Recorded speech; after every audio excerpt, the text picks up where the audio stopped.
জাপানের অভিবাসন নীতি আরও কঠোর করার ঘোষণা দিয়েছেন দেশটির প্রধানমন্ত্রী সানায়ে তাকাইচি।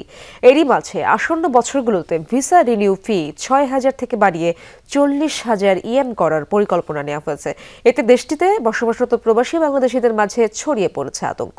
তবে জাপানের আইন কানুন মেনে চললে ও অপরাধে না জড়ালে তাদের জন্য নেই চিন্তার কোনো কারণ, এমন আশ্বাস দিয়েছে দেশটির বাংলাদেশ দূতাবাস। জাপান থেকে সহকর্মী আহমেদ নাইমের পাঠানো প্রতিবেদনে বিস্তারিত।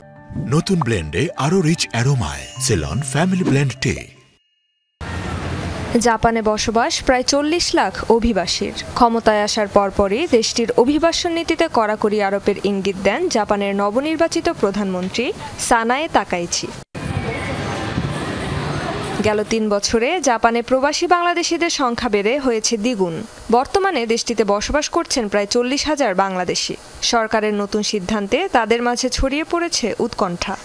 এটা যদি অ্যাকচুয়ালি কার্যকারী হয় আমাদের জন্য আসলেই কষ্ট হবে। এই সমগ্র বিষয়টি শুধু আমরা বাংলাদেশি নয়, জাপানে অবস্থানরত প্রায় ৪০ লক্ষ বিদেশি প্রচন্ডভাবে চিন্তিত।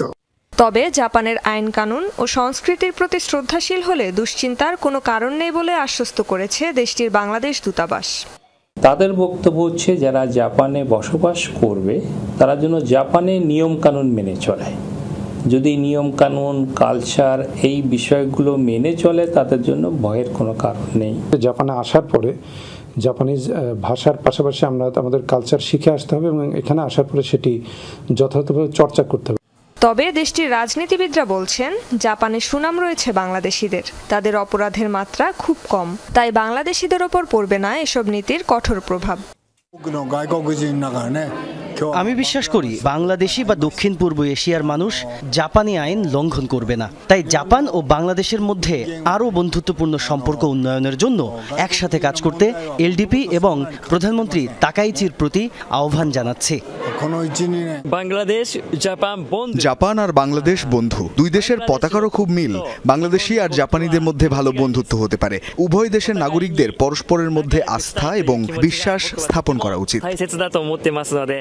তবে সম্প্রতি বেশ কয়েকটি দেশের অভিবাসীদের মাঝে বেড়েছে অপরাধ প্রবণতা। জাপানের অভিবাসী আইন কড়াকড়ির সিদ্ধান্তের পেছনে একেও দুষছেন অনেকে। রেজবানা সাইমা, যমুনা নিউজ।